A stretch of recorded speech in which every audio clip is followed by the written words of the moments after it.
설교 목적 진술, 설교 목적을 먼저 여러분에게 말씀드립니다. 오늘 설교 목적은 인간 이해에 대해서 충분하게 납득하게 만드는 데 설교 목적이 있습니다. 그냥 인간 이해가 되면 안 된다라는 거예요. 다시 말하면 인간의 분류를 운명적으로 분류한다거나 필요에 따라서 분류하는 것이 아니라 하나의 관점이 있다라는 거예요. 성경에서 말하는 인간 이해, 예수님께서 분류하시는 인간 분류, 또 하나님의 뜻 안에서 인간이 이렇다라고 이야기하는 그 관점. 다시 말하면 우리가 인간 이해를 할 때는 반드시 예수님과의 관계 속에서 봐야 된다는 겁니다. 예수님의 관계 속에서만 인간 이해가 되어야 된다는 겁니다. 이러한 사람 저러한 사람이 아니라 예수님과 1:1 관계 속에서 과연 있는가, 예수님과 관계 속에서 내가 그 안에 서 있는가에 따라서 그 인간 이해가 달라진다는 것을 오늘 말씀을 통해서 선명하게 보게 만들려고 그래요. 예수님과 1:1 관계가 이루어지는 그 기준점은 뭘까? 무엇을 통해서 예수님과 관계가 이루어졌다는 것을 선명하게 이야기할 수 있는 걸까? 라고 하는 것까지 아울러 여러분에게 보게 만드는데 설교 목적이 있습니다. 신학적으로 내지는 성경적으로 보게 되면 인간 이해라는 것은 세 가지 관점으로 보잖아요. 우리가 새 사람이 되었다고 얘기해요. 새 사람이 되었다라는 것은 옛사람을 전제하겠죠. 그러니까 옛사람과 새 사람이 성경에 보면 존재를 하고요. 옛사람이라는 것은 그냥 옛사람이 아니잖아요. 원래 사람이 있었는데 원래 사람이 옛사람이 되었다라는 거잖아요. 그 원래 사람을 우리가 보통 얘기할 때 원형이라고 얘기해요.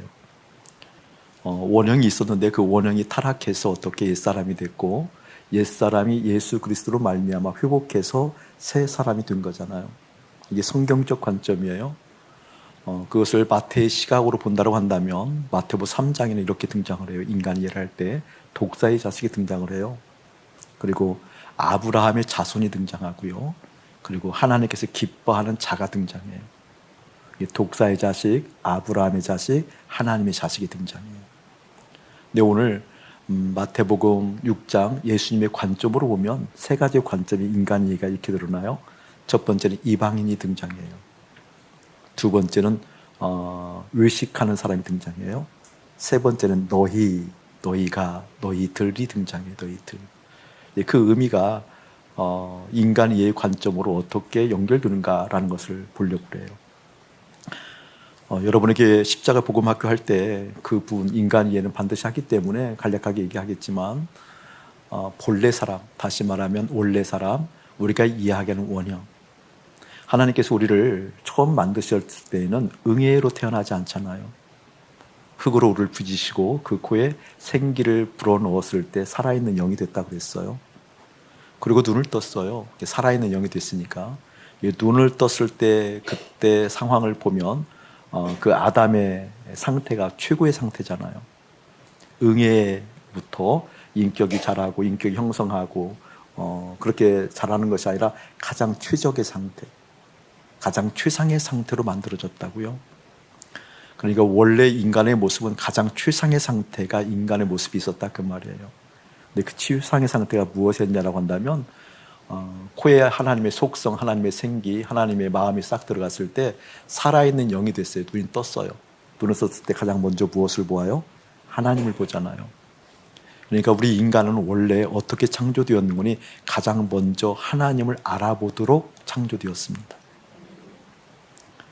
가장 먼저 하나님을 알아볼 수 있도록 만들어진 게 인간이다 그 말입니다.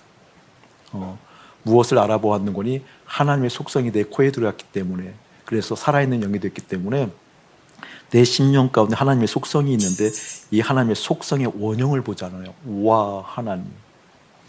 내 속에 있었던 그 원형의 모습이 실제 보는 거잖아요. 그러면서 뭐 하는 거예요? 그 하나님을 보면서 감탄하는 겁니다. 기뻐하는 겁니다. 감사하는 겁니다. 우리 인간은 그래서 하나님을 영화롭게, 하나님을 기쁘게, 하나님을 찬미하게, 하나님을 경배하고 경탄하도록 창조된 게 인간이라는 겁니다. 그리고 나서 보니까 우리 인간은 하나님께서 창조한 모든 것이 다 있었잖아요. 우리 인간을 가장 늦게 만들었습니까? 세상 우주 만물을 다 창조하고 나서 사람을 만들었습니까? 하나님을 첫 번째 보고 나서 주변을 돌아보니까 다 있었다 그 말이에요. 그렇기 때문에 원래 인간의 모습은 다 갖추어져 있다 그 말입니다. 원래 원형의 모습에는 몇몇 단어들이 없는 단어들이 있는데 그 중에 하나가 무엇인 거니? 잘이라는 단어가 없어요. 잘 듣나, 잘해야 될 텐데. 이 잘이라는 것은 뭐예요, 여러분? 뭔가 부족했을 때 메꾸는 단어잖아요. 부족했을 때 그것을 차오르게 만드는 단어잖아요. 그러니까 처음 원래 인간들이 살았던 그곳에는 잘이라는 단어가 없어요. 점점 좋아짐 이런 단어가 없어요. 참이라는 단어가 있어요. 아멘. 참이라는 단어. 우주 만물을 이렇게 돌아와 보니까 다 있었거든요. 그러니까 땀 흘린다, 수고한다, 애쓴다라는 개념이 우리하고 달라요. 채우는 개념이 아니거든요. 무엇인가 수고하고 애쓰고 땀 흘리고 정말 경쟁해야만 따낼 것 같은, 될 것 같은 그런 수고로움이 없는 시대가 없었던 때가 원래 인간이 창조된 때였다는 거죠. 그게 원래 우리의 모습이었어요. 그리고 맨 처음 하나님을 보았기 때문에 그 하나님을 통해서 어떤 손길을 느끼는 거니? 말씀으로 모든 것을 창조한 하나님의 손길과 숨결을 느낍니다. 그냥 내가 먼저 창조를 보고 기쁘다, 좋다, 아름답다, 감탄하는 게 아니거든요. 와, 하나님이 이렇게 만드셨네. 와, 하나님이 이렇게 창조하셨네. 그러니까 모든 창조물 속에 하나님의 숨결을 느껴요. 하나님의 솜씨를 느껴요. 하나님께서 하신 그 뜻이 읽혀져요. 그래서 어떻게 되는 거예요? 하나님을 감탄하게 되죠. 이게 원래 우리의 모습이었다는 거예요. 근데 그 모습 가운데 뭐가 들어왔어요? 죄가 들어왔잖아요. 죄가 들어왔을 때 하나님과 분리됐다 이렇게 얘기합니다. 성경은. 죄가 들어왔을 때 맨 처음 내 마음이 맨 처음 주님을 내 마음이 주님으로 보고 내 마음 가운데 가장 먼저 주님으로부터 감흥을 느꼈던 이 감흥이 멈추게 되죠. 끝나게 되죠. 왜? 하나님과 분리되었으니까. 그러니까 그동안은 하나님으로부터 공급되어진 모든 것을 통해서 만족함이 있었고 실제 누림이 있었는데 그 하나님과 분리되니까 만족할 거리가 없는 거예요. 만족할 거리가 실제 되지 않는 거죠. 그래서 어떻게 해요? 우리의 수고와 땀과 노력으로 말미암아 만족거리를 욕구하기 시작해요. 만족거리를 욕구해서 내 마음에 채워야만 만족이 되는 거죠. 그렇죠? 하나님과 분리되었다. 이 말은 하나님과 상관이 없다. 그렇게 되었어요. 그렇기 때문에 하나님으로부터 준비되고 하나님으로부터 공급되었던 모든 것이 멈추었다. 그 말입니다. 그래서 옛사람의 특징은 죄라고 이야기하는 까닭이 거기 있다는 거예요. 하나님과 상관없이 우리가 잘 살아야 된다는 것. 다시 말하면 하나님과 상관없이 우리가 어떻게 행복해야 되겠다는 것. 왜? 하나님 자체를 모르니까. 하나님 자체가 분리되어져 있으니까. 하나님과 떨어져 있으니까. 그러니까 우리의 선한 모든 의지와 우리의 선한 모든 욕구들이 알고 보면 죄였다. 그래서 하나님과 관계없이 움직이는 일련의 모든 행복을 향한 욕구들이 잘 돼야 되겠다는 모든 선하다라고 생각하는 몸짓들이 무엇이었다? 죄였다. 그게 바로 옛사람이다. 그렇습니다. 옛사람. 그 옛사람이 하나님을 몰라보잖아요. 그럼에도 불구하고 하나님께서는 당신을 만든, 당신을 창조한 창조, 피조물들을 사랑하셨잖아요. 그 피조물들을 잊을 수가 없었어요. 그리고 내버려 둘 수가 없었어요. 기어이 하나님의 품 안으로 끌고 오고 싶어 했잖아요. 그리고 하나님과 함께 호흡하며 하나님을 알기를 원하셨잖아요. 그래서 어떻게 그 하나님을 다시 알아보라고 누굴 주신 거예요? 예수 그리스도. 아멘. 예수 그리스도. 바로 그 예수 그리스도로 말미암아 새 사람이 되었습니다. 이 새 사람은 원형에 대한 회복입니다. 그런데 간단하게 얘기하겠지만 원래 사람과 새 사람의 차이가 있어요. 같이 하나님을 알아보고 하나님을 기뻐하고 하나님으로만 만족하고 하나님을 마음에 두고 그 하나님을 추구하는 것은 똑같은데 다른 게 있어요. 뭐가 있는 거니? 원형에는 십자가가 없지만 새 사람에게는 십자가가 있습니다. 어디에 십자가가 있는 거예요? 마음에 십자가가 있습니다. 그래서 마음에 무엇이 걸려져 있는 건 십자가가 있고 그 십자가에 내 마음이 걸려져 있어요. 이해되세요? 그렇기 때문에 새 사람의 특징이라고 한다면 마음에 항상 무엇이 있어야 된다는 거예요? 십자가. 왜 그렇죠? 옛사람은 마음에 욕구하는 것들이 세상이었거든요. 세상을 통해서 하나님께 주시는 그 만족을, 기쁨을 누리려고 했거든요. 그런데 그 세상을 통한 만족들이 죽고 하나님을 바라봐야 되기 때문에 마음에 무엇이 있어야 된다는 거예요? 십자가. 아멘. 십자가에는 세 사람이라는 뜻이 무엇이니 우리의 마음에 십자가 걸려져 있다는 거예요. 그게 바로 옛사람, 그리고 원형, 그리고 세 사람의 모습이다라는 거예요. 근데 그 모습을 오늘 본문에 보게 되어지면 세 가지 관점으로 등장하게 되는데, 세 가지 관점이 어떤 등장이고니 이방인이 등장해요. 이방인은 뭐예요? 하나님과 상관없는 사람들이죠. 하나님과 상관없기 때문에 스스로 행복해야 돼요. 하나님과 상관없기 때문에 스스로 기쁨을 누려야 되고, 스스로 무엇인가 내 안전망을 구축해야 되고, 내가 안전하다고 느끼는 것들을 찾아 헤매야 되죠. 그러니까 우리가 얘기하는 도덕적 의미로서의 하자가 아니라, 우리가 생각할 때 오라, 그래 맞아, 그래 이렇게 살아야 좋은 거지 라고 하는 모든 움직임들이 실상 누구와 관계없이, 하나님과 관계없이 스스로 발동하는 모습들이 이방인들에게 있다는 거죠. 그래서 이방인들은 어떻게 스스로 살려고 한다는 거예요. 또 하나 우리 6장에 보면 위선자들이 등장해요. 위선자는 뭐예요? 입으로는 하나님을 얘기해요. 입으로는 종교적인 언어들을 구사를 해요. 그런데 마음으로는 하나님으로 만족하는 게 아니에요. 이방인과 똑같이 세상을 통해서 만족해요. 이게 위선자의 모습이 등장하거든요. 그리고 너희라는 그룹들이 등장하는데, 이 너희라는 그룹들은 중요한 의미를 내포하고 있어요. 오늘 그 부분에 대해서 주님과 1:1 관계 속에서 인간 이해를 하려고 그러는 거예요. 사랑하는 여러분들에게 주의 이름으로 축복하는 것은 여러분들의 주님과 1:1 관계가 온전하게 확인되기를 먼저 축복합니다. 그럼에도 불구하고 우리가 꼭 명심해야 될 상황은 무엇인고니, 제가 목사예요. 그런데 목사이기 때문에, 또한 이것을 통틀어서 선민이기 때문에, 또 여러분이 오늘 예배를 드리러 다른 수고를 마다 하지 않고 이곳에 와서 예배 드리잖아요. 교인이기 때문에 하나님과 1:1 관계가 이루어진다, 이렇게 생각하면 천천만만의 말씀입니다. 우리 주님과 1:1 관계는 꼭 기억하셔야 돼요. 다시 말하면 오늘 말씀하려고 하는 너희라는, 이방인이 아니고 그리고 위선자가 아니고 너희라는 그 그룹 속에 들으려고 하면, 너희라고 해당되어지는 그 군에 들으려고 하면, 목사이기 때문에, 교인이기 때문에, 성도이기 때문에 그런 단어는 하등의 관계가 없다는 겁니다. 다만 무엇인고니, 주님의 부르심에 응답을 어떻게 하느냐에 따라서 너희라는 그 군 속에 들을 수 있다는 겁니다. 주님의 그 부르심 앞에 어떤 대답을 하느냐에 따라서, 그 대답의 여하에 따라서 우리 주님과 1:1 관계가 실제 형성되어진 너희라는 군, 다시 말하면 원형, 다시 말하면 세 사람의 군에 들어온다는 사실을 오늘 꼭 기억하기를 주의를 축복합니다. 예를 들면 이런 거예요. 읽지 않았지만 우리 6장 1절을 제가 한번 읽어볼게요. 1절. 사람에게 보이려고 그들 앞에서 너희 의를 내모쳐 놓고요, 행하지 않도록 주의하라. 그리하지 아니하면 하늘에 계신 너희 아버지께 상을 받지 못하느니라. 저를 한번 보실래요, 여러분? 그들 앞에서 너희 의를 행하지 않도록, 중요한 의미를 갖고 있다는 거예요. 너희라는 의미를 설명하려고 그러는 거예요. 2절도 보면, 그러므로 구제할 때 의식하는 자가 사람에게 영광을 받으려고 회당과 거리에서 하는 것 같이 너희 앞에 나팔을 불지 말라. 진실로 너희에게 이르노니 그들은 자기 상을 이미 받았느니라. 중요한 의미를 가지고 있어요. 또 한번 읽을게요. 3절. 너는 구제할 때 오른손이 하는 것을 왼손이 모르게 하고 내 구제함을 은밀하게 하라. 은밀한 중에 보시는 너희 아버지께서 갚으시리라. 5절만 한번 더 할게요.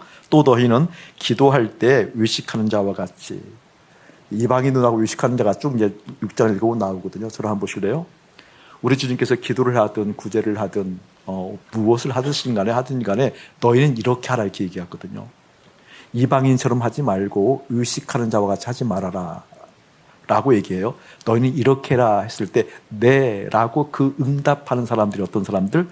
너희라고 지칭되어지는, 예수님의 관점으로 보면 예수님께서 2인칭으로 보는 그 너희 군에 속한 그 그룹이 된다는 사실을 잊지 않기를 축복합니다. 아멘. 그러니까 목사이기 때문에 되는 게 아니에요. 문변으로 얘기하는 거예요. 여러분이 장로이거나 여러분이 직분자이거나 여러분이 교회에 다닌 그 연수가 많거나 믿음의 열심에 따라서 너희라는 군이 있는 게 아니에요.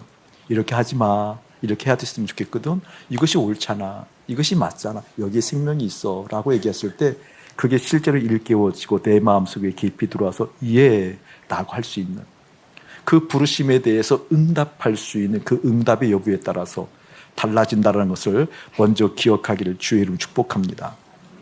그걸 기초로 해서 오늘 말씀 보려고 그래요. 자, 다시 한번 21절, 22절 읽어봅시다. 시작. 내 보물이 있는 그곳에는 내 마음도 있느니라. 눈은 몸의 등불이니 그러므로 내 눈이 성하면 온몸이 밝을 것이요. 자, 저를 한번 보실래요? 인간예를 할 때 예수님께서 너희라고 이야기한 그 너희 속에 들어가려고 하는 그 구는 다른 것이 아니라 부르심에 응답한다고 그랬는데, 그 부르심에 응답하는 기준이 무엇인 거니? 보물에 대한 관점이에요. 보물에 대한 관점. 그러니까 무엇을 보물로 보느냐의 관점에 따라서 예수님 앞에서 부르실 때 그 응답이 달라진다는 거예요. 예를 들면 이렇게 설명할게요. 22절 보면 눈은 몸의 등불이니 그러므로 내 눈이 성하면 온몸이 밝을 것이요. 저를 보세요. 설명을 쉽게 할게요. 예배당 안이 있어요. 지금 예배당 안이 있는데 여기 전등 불빛이 많이 있죠. 예배당 안에 이 불빛이 있기 때문에 밝아진 거예요. 마찬가지로 22절은 어떤 표현이니? 내 몸이 있는데 내 몸은 이 집과 같은 거예요. 예배당 같은. 그런데 예배당처럼 내 몸이 있다고 한다면, 집이 있다고 한다면 내 눈은 무엇이다? 빛이라는 거예요. 빛. 내 눈이 빛이에요. 내 눈이 빛을 비출 수 있어야만 내 존재를 알아요. 여기 예배당 안에도 이 불빛이 있기 때문에 여기를 분별하잖아요. 무엇이 있는가 환하게 알잖아요. 마찬가지로 성경은 뭘 얘기하는 거니? 눈을 빛이라고 얘기를 해. 빛. 이 눈이 본다. 뭘 보는 거니? 쉽게 말하면 눈이 빛났을 때, 떠 있을 때 보는 것이 있다. 이게 너희 몸이 성전이라고 한다면, 그 다음에 너희 눈이 빛이라고 한다면 너희 눈을 통해서 네 존재가 어떤 존재인지 볼 것이다, 그 뜻이에요. 자, 그걸 가지고 계셔서 21절 한번 읽어봅시다. 시작. 내 보물 있는 그곳에는 내 마음도 있느니라. 아멘. 자, 여기는 똑같이 22절을 대비한다라고 한다면 이런 말이에요. 보물이 있는 곳에 마음이 있대요. 저를 보세요. 보물이 있는 곳에 마음이 있다. 이 말은 무슨 말인 거니? 마음이 보물을 본다라는 거죠. 맞죠? 그러니까 마음은 눈이에요. 눈. 마음의 눈. 마음의 눈이 보물을 알아본다, 그 말이에요. 마음의 눈이. 그러니까 보물이라는 것은 어떤 의미를 가지고 있는 거니? 내 마음의 눈을 가장 밝히는 것이 보물이에요. 맞죠? 내가 보물이라고 여긴다, 이 말은 무슨 말이고? 내 마음이 그걸 알아보는 거예요. 내 마음이 보물을 알아보아요. 그래서 보물이 있는 그 마음은 항상 밝아져 있어요. 무엇으로요? 보물로. 예를 들어서 이렇게 얘기할게요. 여러분에게 자식들을 얘기할 때 자식을 뭐라고 표현해요? 보물이라고 표현하죠? 그러면 내 마음에 누가 밝아진 거예요? 자식이 밝아진 거예요. 내 마음이 지금 누구를 알아본 거예요? 자식을 알아본 거예요. 어떻게 알아본 거예요? 보물로 알아본 거예요. 이해되세요, 여러분? 우리는 내 마음에 보물 삼은 것이 많이 있어요. 여러분 가게를 경영하든 회사를 경영하든 장사를 하시는 분들은 돈이 보배일 수가 있죠. 보물일 수가 있죠. 그것이 무엇이 밝혀야 내 마음이 밝히거든요. 내 마음에 돈이 보물인 사람들이 있어요. 여러분 성공이 보물인 사람들이 있죠. 여러분 사회적 욕구를 통해서 무언가 권력의 기반들이 있어야 된다고 생각하시는 분들은 그 권력 자체가 보물이신 분들이 있어요. 보물이신 분들. 그러니까 내 마음을 밝히고 있는 것이 보물이다라고 얘기한다라는 거예요. 그런데 문제는 23절 보면 한번 읽어봅시다. 시작. 눈이 나쁘면 온몸이 어두울 것이니 그러므로 내게 있는 빛이 어두우면 그 어둠이 얼마나 더하겠느냐. 이게 재밌는 얘기거든요. 눈이 나쁘면 얘기 나와요. 이게 눈이 나쁘면 어두워지겠죠. 빛을 못 보겠죠. 여기 성전에서도 이 빛이 어두워지면 못 보겠죠. 내 마음의 눈도 나빠지면, 눈이 나빠지면 내 존재를 못 보겠죠. 그렇죠? 근데 여기는 눈이 나빠지면 이 의미가 어떤 의미를 가지고 있는 게 더 깊은 의미를 갖고 있어요. 예를 들면 자식이 보물이면 자식을 통해서 내 마음이 밝아졌어요. 맞죠? 자식이 보물이면 마음이 보물을 보는 거니까 이게 자식이 내 마음에 꽉 차 있다, 그 말이잖아요. 그런데 이게 더 눈이 나쁘게 만든 현상이 됐다, 그 얘기예요. 무슨 뜻인 거니? 우리는 본래, 아까 원래 사람을 얘기했잖아요. 원래 하나님께서 우리를 만드셨을 때 하나님의 생기가 내 코에 들어가서 내가 살아있는 영이 돼서 눈을 탁 떴을 때 하나님의 그 속성이 내 마음에 있는데 그 원형을 보는 거예요. 가장 먼저 뭘 봤죠? 하나님. 아멘. 가장 먼저 하나님을 봤어요. 그리고 하나님을 보는 순간에 내 안에 가득한 하나님의 속성이 실제 살아 움직이는 걸 봤잖아요. 내 존재가 살아있는 생명이 됐잖아요. 누굴 통해서? 하나님을 통해서. 그러니까 내 마음은 실상, 본질상, 원형, 우리의 본래 인간으로 얘기한다고 한다면 내 마음은 누구로만 밝아지는 거예요? 그 얘기를 하는 거예요, 지금. 내 마음은 하나님으로만 밝아지게 만들어졌는데 하나님으로 꽉 찬 인생으로 원래 사람으로 창조되었는데 우리는 내 자식이 보물이에요. 예를 들면 내 자식이 보물이어서 내 마음이 누구로 밝아졌어요? 내 자식으로 밝아졌잖아요. 그것이 오히려 하나님을 못 보게 만드는 눈이 어두워졌다 그 뜻이에요. 이해되세요? 그럼 제가 여러분에게 당당하게 이렇게 얘기할 수 있잖아요. 여러분 하나님을 못 보게 만드는 그 눈이 어두워진 여러분들이요 라고 얘기해도 속상하지 않겠죠? 그렇잖아요. 그게 이제 보여야 된다는 얘기하는 거예요 지금. 오늘 인간 이해를 정확하게 주님의 관점으로 보려고 하는 것이 부부이다 그 말이에요. 오늘 유선자를 얘기할 텐데 그게 충격이다 그 말이거든요. 이방인은 원래 이방인이기 때문에 못 보고 있거든요. 원래 이방인이기 때문에 스스로 살려고 하는 거죠. 하나님 자체가 모르니까. 하나님 자체를 알 수가 없으니까. 하나님으로 밝아져야 된다는 까닭을 모르고 그 까닭을 모르기 때문에 다른 것으로 밝아지려고 수고하잖아요. 그래서 잠언의 핵심 중에 하나가 명철이거든요. 명철. 빛나라 그 말이에요. 무엇이? 하나님으로 빛나라 그 말이에요. 하나님으로 밝아져라 그 말이거든요. 이게 명철을 주시옵소서 이 말은 무슨 말인 거니? 삶의 이치, 철학적인 의미에서 밝아진다 의미가 아니에요. 저에게 명철 주시옵소서 이 말은 무슨 말이에요? 내 존재 가운데 하나님이 밝아지게 해주시옵소서 그 말이거든요. 이게 하나님이 밝아져야 되는데 하나님이 밝아질 수 없는 것은 이방인들이에요. 그런데 여러분 유선자는요. 오늘 성경을 계속 읽어보면 끔찍한 대목들이 참 많이 나오거든요. 마태복음 6장도 굉장히 중요한 요소를 가지고 있거든요. 그걸 얘기하면서 오늘 주기도문도 가르쳐주고 그리고 보물을 얘기하는 거예요. 보물. 너희들이 정말 보물로 여기는 것이 무엇인지 명확하게 알지 못한다고 한다면 하나님으로 밝아질 수 없단다.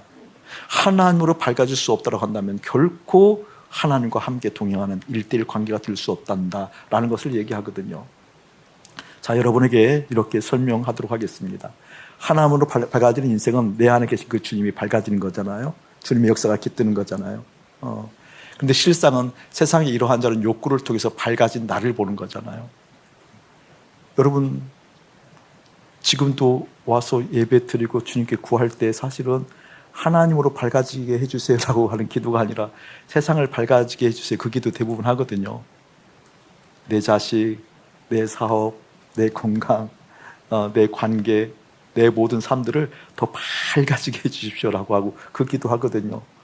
이 기도를 알고 보면 신학적인 깊은 의미로 그것을 알고 보게 되어지면 참 끔찍한 기도들을 우리가 하고 있다는 것을 깨달을 때가 많이 있어요. 내가 도대체 지금 무엇을 얘기하고 있는 거지? 내가 지금 어떤 일들을 하고 있는 거지? 느낄 때가 많이 있거든요. 유선자라고 한다면 그런 의미를 내포하고 있거든요. 예를 들면 이런 거예요. 제가 이제 집에서 이제 아내 좀 도와줄 때 우리가 목요일 날 분리수거하는 날이에요. 그래서 목요일 날은 들 수 있으면 일찍 들어가려고 그래요. 왜냐하면 그 막 박스 같은 거 있고 그러면 이제 힘들잖아요. 근데 박스 같은 거 제가 웬만하면 제가 좀 내주려고 애를 쓰거든요. 그런데 항상 제가 걸리는 게 음식 쓰레기가 걸려요. 그래서 아내 보고 음식 쓰레기 내가 분리해줄게 그러면 아내가 기어이 말려요. 당신은 못한다고. 음식 들고 와서 쓰레기통에 부을 때 그런다고. 아내가 음식 쓰레기만큼 분리수거를 저 못하게 만들거든요. 만드는데 제가 그래도 한 번씩 하죠. 하는데 그 음식 쓰레기만 수거하는 데가 따로 있더라고요. 근데 그 열고 붓고 또 그 봉투를 또 따로 분리를 하잖아요. 정말 더러워요. 정말 더러워요. 그런데 그 음식 쓰레기가 음식 쓰레기통에 있는 것은 그래도 봐줄만 해요. 근데 음식 쓰레기가요. 여러분의 침대에 있다 한다면 상상해 보세요. 지금 여러분 음식 쓰레기가 막 이렇게 있는데 그것이 어떻게 침대에 쭉 뿌려져 있다고 생각해 보세요. 여기 편하네요. 이런 얼굴 나오면 안 되는데 실상 너무 힘들지 그렇죠. 여러분 잠자고 있는 머리밭에 그 음식 쓰레기가 있다고 생각해 보세요. 그건 이거 안 되는 거죠. 안 되는 거죠. 그러니까 원래 쓰레기는 더러운 거지만 그냥 쓰레기통에 있는 건 그나마 봐준다니까요. 근데 원래 쓰레기가요. 쓰레기통이 아닌 다른 곳에 있으면 어려워요. 마태복음 한번 넘어가 볼까요? 마태복음 23장. 마태복음 23장 27절 28절 합독 한번 하도록 하겠습니다. 시작. 화 있을진저 의식하는 서기관들과 바리새인들이여, 휘칠한 무덤 같으니 겉으로는 아름답게 보이나 그 안에는 죽은 사람의 뼈와 모든 더러운 것이 가득하도다. 이와 같이 너희도 겉으로는 사람에게 옳게 보이되 안으로는 의식과 불법이 가득하도다. 오히려 의식하는 자들을 향해서 하나님께서는 더 더럽다고 여긴다 그 말이에요. 더 더럽다고 여긴다 그 말이에요.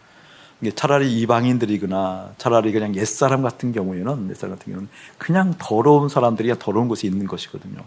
그런데 종교적인 행위를 하는 우리 같은 경우가 의식하게 되어지면 그건 굉장히 문제라는 거예요. 왜 의식하게 되는 걸까요? 입으로는 주님을 얘기하지만 여전히 마음에는 뭘 욕구하고 있다는 거예요? 세상을 욕구하고 있다는 거죠. 세상을. 이 본문을 마태복음 4장으로 한번 넘어가 보시기 바랍니다. 마태복음 4장. 십자가 복음 학교 할 때 많이 하지만 좀 더 같이 더 들어보도록 하겠습니다. 마태복음 3장. 읽지 않고 몇 구절만 찾아서 볼게요. 7절 한번 볼게요. 7절. 요한이 많은 바리새인과 사두개인들이 세례 베푸는 대로 오는 것을 보고 이르되 독사의 자식들아. 독사의 자식 네모쳐 놓으세요. 독사의 자식 꼭 네모쳐 놓으세요. 그리고 9절 보면 아브라함의 자손 네모쳐 놓으세요. 9절 아브라함의 자손.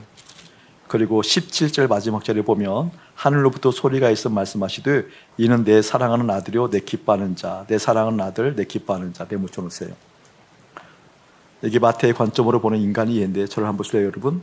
여기에 보면 의식하는 자가 가장 더럽다고 얘기했잖아요. 가장 더럽다고. 그런데 여기도 마찬가지로 그 의식하는 자의 모습을 독사의 자식이라고 표현하고 있다는 거예요.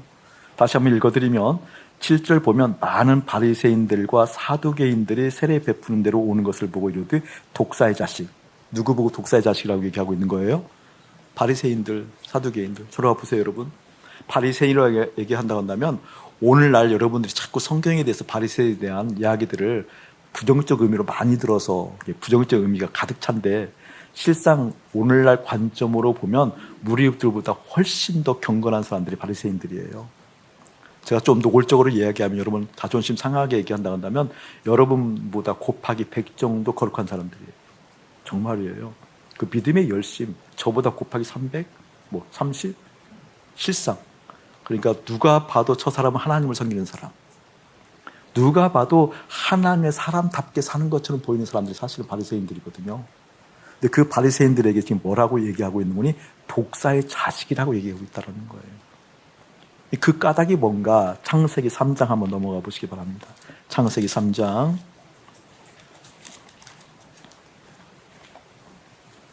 창세기 3장 14절 말씀 우리 합독 한번 할게요. 14절 좀 빠른 속도로 나가도록 하겠습니다. 시작. 여호와 하나님이 뱀에게 이르시되 내가 이렇게 하였으니 내가 모든 가축과 들의 모든 짐승보다 더욱 저주를 받아 배로 다니고 살아있는 동안 흙을 먹을지니라. 아멘. 저를 보세요 여러분. 뱀, 사단, 다시 말하면 독사의 자식이라고 얘기하는 까닭이 있어요. 뱀이 하와를 아담을 유혹했지요. 유혹했을 때 하나님께서 그 뱀에게 저주를 내려요. 그러니까 저주받은 특징이 여기에 나오고 있는 거예요. 저주를 받았다는 것은 사단이 저주를 받은 거거든요. 맞지요? 사단은 저주받은 표상이잖아요. 하나님부터 분리되어지고 다시 회복할 수 없는 저주 가운데 놓인 객체가 사단이에요. 사단. 그 사단이 저주를 받았는데 그 저주를 받은 특징이 인간에게 어떻게 드러나는 거니? 배를 어디에 댔다? 땅에 댔대. 무엇을 먹는다? 흙을 먹는다. 그 말은 흙을 먹는다. 그러니까 바리새인처럼 바리새인을 독사라고 하는 까닭은 무엇인 거니? 경건 생활을 하는 것 같고 종교적 이유를 갖고 신앙생활을 하고 종교적 언어를 구사하고 종교적인 활동을 하지만 독사의 자식이라고 했으니까 속성은 뭐라는 거예요? 무엇을 추구하고 살아요? 땅. 배는 뭐예요? 욕구. 그러니까 실상 나를 만족하게 하는 것은 하늘이 아니라 뭐라는 거예요? 땅. 아멘. 무엇을 먹어야 산다라는 거예요? 땅. 땅에 있는 모든 것들을 욕구를 통해서 모든 것을 욕구하는 것을 충족하는 것을 통해서 살아감에도 불구하고 입으로는 목사인 체하고 입으로는 목사의 구실을 하고 행동은 목사의 행동을 하는 것처럼 보이는 모든 요소가 무엇이다? 그게 바로 독사의 자식, 위선자다.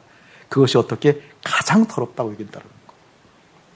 오히려 쓰레기통에 있는 쓰레기는 괜찮은데 쓰레기통 밖에 침실에 있는 쓰레기통이 더 더러운 것처럼 더 더럽게 여겨진다 그 말입니다. 여러분 깨닫기를 주의 이름 축복합니다. 그러니까 신앙생활을 이제 좀 마음을 잡수셔야 돼요. 어떻게 잡수시는 거니? 정말 제대로 한번 믿고 싶다. 정말 하나님 알아보고 싶다. 그래서 하나님 알아보고 싶은 그 마음들이 어떻게 귀로만 들었던 하나님을 이제 눈으로 보는 것처럼 실제 그 주님 안에서 주님과 함께 관계를 통해서 그 일대를 통해서 내가 주님을 알아보고 주님이 나를 알아주는, 그래서 하나님이시군요라고 했을 때 그 하나님께서 원래 우리를 만들었던 하나님의 감흥이 내 안에 들어와서 하나님의 뜻이 내 안에 들어와서 하나님의 생각이 들어와서 그 하나님의 뜻이 어떻게 나를 향한 뜻이 있다고 한다면 나를 향한 그 뜻이 어떻게 이 땅에 살아가면서 이루어지는, 아멘, 이루어지는. 그렇기 때문에 뭐라 하는 거예요? 내가 무엇을 보물로 여기는가 중요하다니까요. 내가 예수를 믿음에도 불구하고 내 마음에 눈이 이 땅이라고 한다면, 내가 예수를 믿음에도 불구하고 내 마음의 눈이 이 땅에 있는 모든 것들이 나를 만족해라고 보물로 여긴다고 한다면 그것은 어떻게? 결코 하나님과 1:1 관계를 맺을 수 없다. 실제 주님과의 관계 속에서 어떻게 인간 이해가 되지 않고 여전히 예수를 믿는다라는 그 허울 아래 실상은 예수를 모르는 사람들로 살아간다 그 뜻입니다. 그렇다고 한다면 어떻게 해야 되는가라는 것을 다시 한번 보도록 하겠습니다. 다시 한번 마태복음 4장 넘어가세요. 마태복음 4장 3장 마태복음 3장 합독하도록 하겠습니다. 16절 17절 시작. 예수께서 세례를 받으시고 곧 물에서 올라오실새 하늘이 열리고 하나님의 성령이 비둘기같이 내려 자기 위에 임하심을 보시더니 하늘로부터 소리가 있어 말씀하시되 이는 내 사랑하는 아들이요 내 기뻐하는 자라 하시니라. 하나님께서 기뻐하신다, 하나님께서 사랑한다 라는 그 소리를 듣는 까닭은 여러분의 열심에 있는 게 아닙니다. 하나님께서 여러분을 인정하시고 그래 아침 목사야 잘했다, 너는 내 목사 맞아, 나의 삶을 감당하는 목사 맞아, 이것은 뭐예요? 목회를 열심히 해서 되는 게 아니라니까요.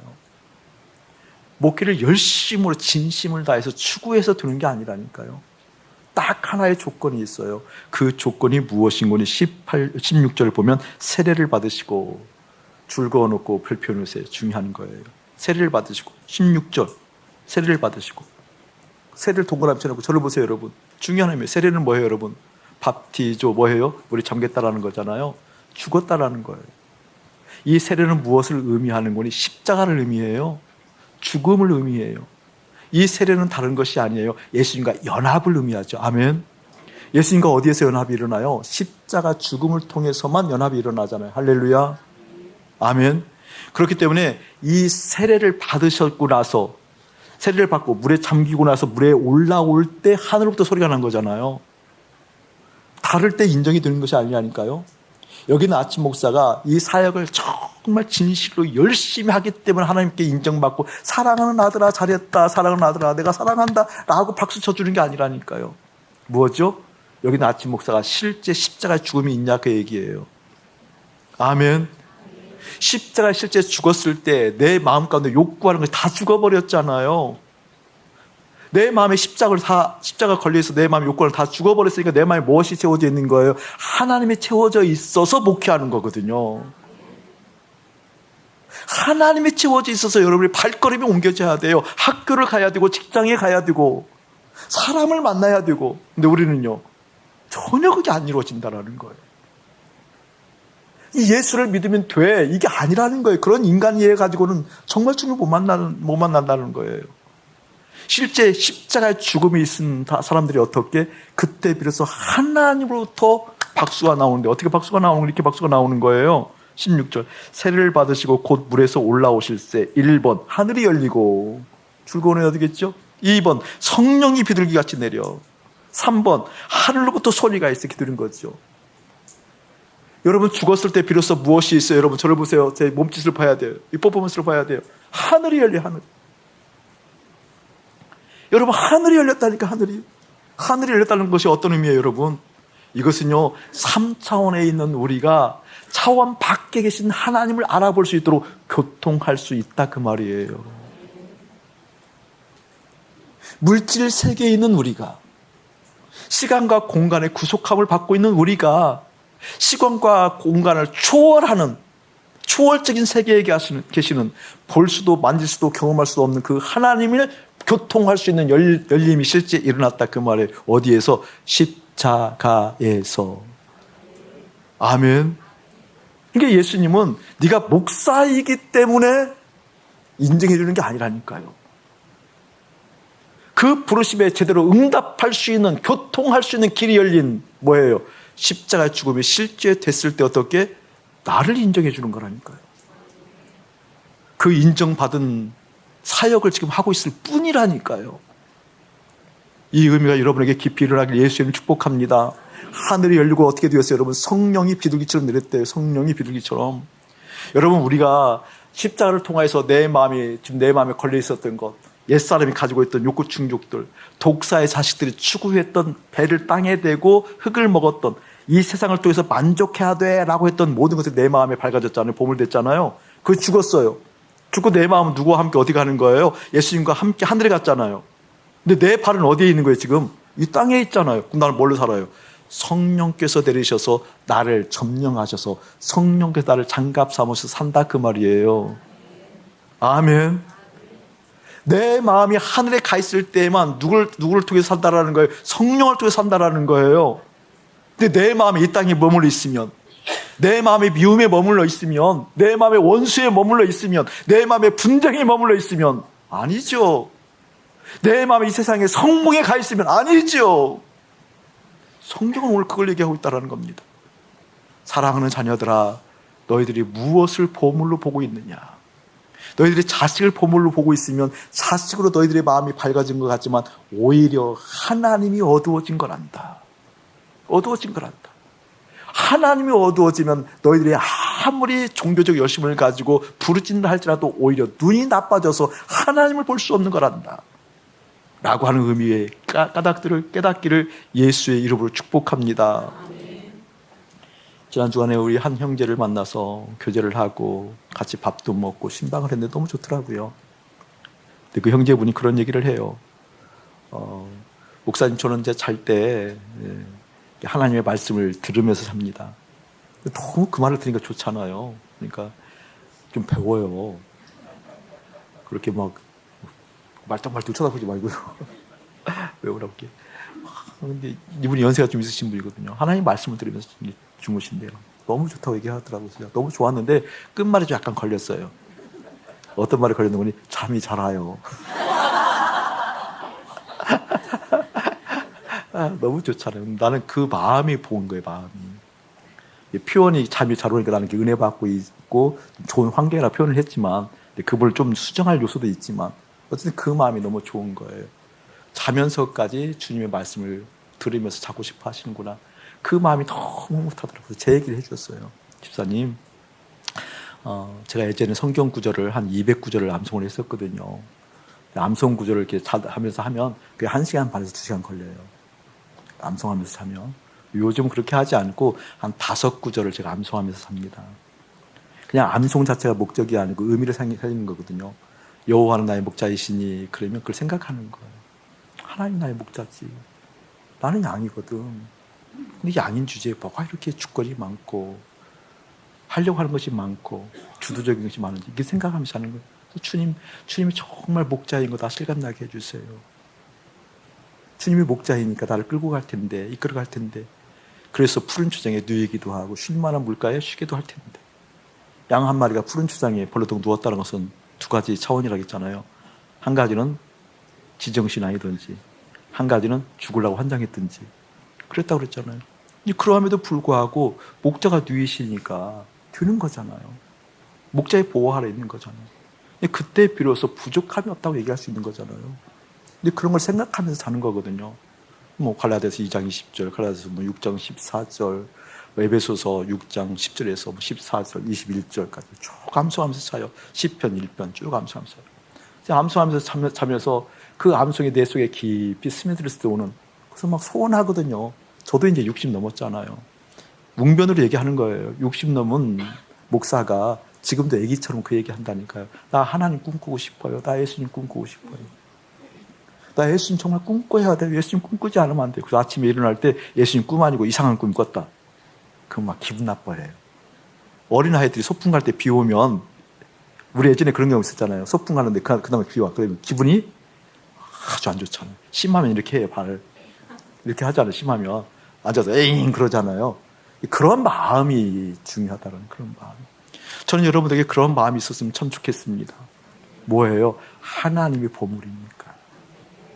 그 하나님의 보물돼야 내 인간의 인간됨이 있으니까.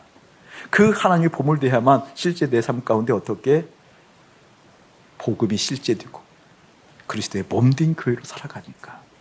저는 그런 은혜가 아울러 여러분의 마음 가운데 깊이 들어오기를 주의 이름으로 축복합니다. 십자가에 여러분의 마음이 걸려 있어야 돼요. 찬양합시다. 마음의 눈이 보물을 지향하고 보물을 보는 법이잖아요. 그렇기 때문에 마음의 눈이 어떤 보물을 보느냐가 중요해요. 저는 여러분이 하나님을 보물 삼기를 십자가를 통해서 경험되기를 축복합니다. 그래서 우리가 읽지 않았지만 전 본문 20절에 보면 하늘의 보물을 쌓아두라고 얘기하거든요. 그 말을 오해하면 안 돼요. 이 땅에서 그냥 이 땅에 쓰지 말고 하나님께 써야 되겠다, 하나님께 선한 일을 해야겠다 라고 하는 그런 차원이 아니에요. 하늘의 보물을 쌓아두라는 것은 하나님이 보물인가를 묻고 있는 겁니다. 아멘. 우리의 행동으로 행위로 오해하지 마세요. 신앙을 약화시키지 마세요. 내 마음의 눈으로 하나님이 보물됐다고 한다면 어떻게 그 하늘에 계신 하나님이 보물이라는 것을 날마다 어떻게 확인하라. 또 확인하라. 그래서 온통 마음이 하나님 부자 되는 소원하고 부자 된 것을 확인하라. 그게 하늘의 보물을 쌓아두는 거라 그 말입니다. 그 인간 이해가 바르게 되어져서 아름답고 복된 일주일 되기를 주님의 이름으로 축복합니다. 이제는 우리 주 예수 그리스도의 은혜와 우리 아버지 하나님의 극진하신 사랑하심과 성령 하나님의 감화감동 교통하심이 그냥 인간 이해가 아니다. 주님과 1:1 관계 속에서 인간 이해를 파악해야 된다라는 의미를 깨닫고 그 의미를 가다듬는 거룩한 백성들 가운데 이대로부터 영원 무궁토록 함께 할지어다. 아멘.